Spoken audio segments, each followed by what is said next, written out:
নিশ্চিতভাৱে ৰাজ্যৰ ভিন্ন প্ৰান্তত দেখা পোৱা গৈছে গ্ৰীষ্মকালীন কৰ্মশালা আৰু মই বৰ্তমান উপস্থিত আছোঁ নগাঁও জিলাৰ পৈনামত আৰু সামগ্ৰিকভাৱে দেখাই আছে মোৰ সহযোগী সাংবাদিকগৰাকীয়ে ছাত্ৰ ছাত্ৰীসকলৰ শৈক্ষিক আৰু বৌদ্ধিক উত্তৰণৰ বাবে ৰাজ্যৰ বিভিন্ন প্ৰান্তত অনুষ্ঠিত ভিন্ন বিষয়ৰ কৰ্মশালাসমূহৰ দৰে পৈনামতো কলং কলা কেন্দ্ৰত অনুষ্ঠিত কৰা হৈছে সপ্তাহজোৰা সাঁচিপতীয়া শিল্পীৰ কৰ্মশালা আৰু যিহেতু বৈষ্ণৱ কবিসকলে আদি কৰি মহাপুৰুষ গুৰুজনাৰ বিভিন্ন পুথি সাজি তথা গ্ৰন্থসমূহ যেনেধৰণৰ হাঙুল হাইতালৰ সহায়ত সাঁচিপতীয়া লিখি অথবা চিত্ৰ অংকন কৰা দেখা পোৱা গৈছে।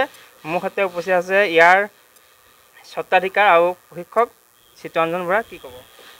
আমাৰ ইয়াত যোৱা 21 জুলাইৰ পৰা এটা কৰ্মশালা আৰম্ভ হৈছে। সেই কৰ্মশালাটো হ'ল সাঁচিপাত কেন্দ্ৰিক। সাঁচিপাত কেনেকৈ প্ৰস্তুত কৰিব পাৰি, সাঁচিপাতত কেনেকৈ লিখিব পাৰি, সাঁচিপাতত কেনেকৈ ছবি অংকন কৰিব পাৰি হেঙুল হাইতাল ইত্যাদি ৰঙেৰে, এই সম্পৰ্কে প্ৰশিক্ষাৰ্থীক আমি শিকাবলৈ যত্নপৰ হৈছোঁ। আৰু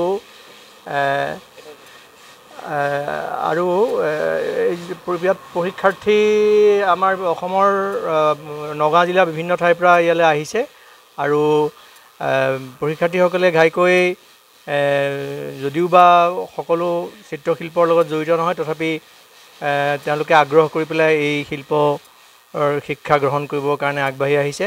আৰু আমি ভাবিছোঁ যে তেওঁলোকে যি শিক্ষা গ্ৰহণ কৰিছে সেই শিক্ষাৰ জৰিয়তে তেওঁলোকে ভৱিষ্যতে সাঁচিপতীয়া শিল্পৰ বিষয়ে এটা সঠিক পথত আগুৱাই যাব পাৰিব, সেইটো আমাৰ আশা।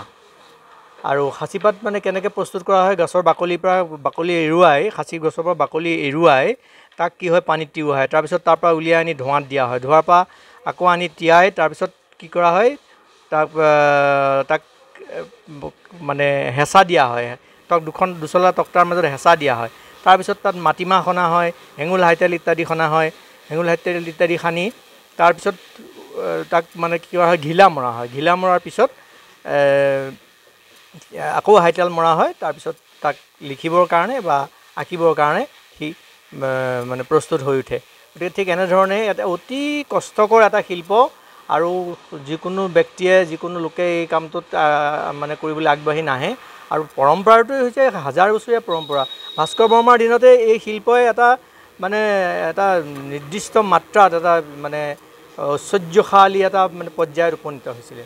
গতিকে এনে এটা মানে হাজাৰ বছৰীয়া পৰম্পৰাক আমি আকৌ নতুন প্ৰজন্মৰ কাৰণে লৈ যাবৰ কাৰণে আমি চেষ্টা কৰিছোঁ। নিশ্চিতভাৱে এই চিত্তৰঞ্জন বৰা গুৰু হিচাপে মানি সাঁচিপতীয়া যি শিল্প সাধনত কৰা ব্যস্ত হৈ পৰিছে কোচবিহাৰৰ শ্ৰী শ্ৰী মধুপুৰ সত্ৰৰ সত্ৰাধিকাৰী।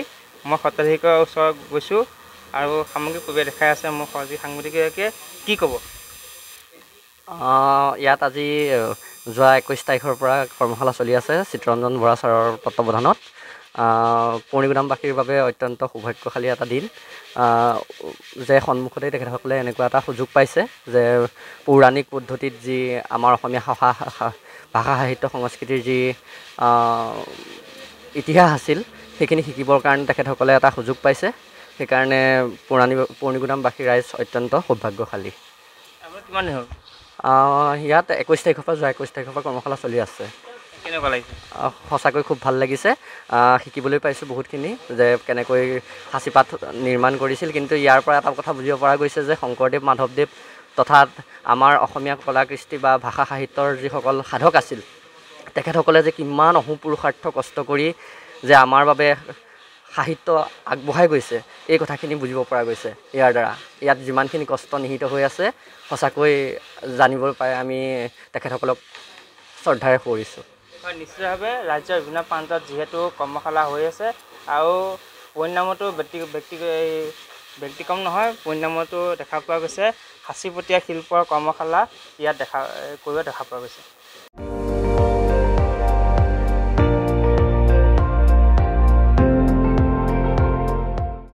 আপুনি চাই আছে ND24, সৰ্বশ্ৰেষ্ঠ নহয় সৰ্বোত্তমৰ দৌৰ।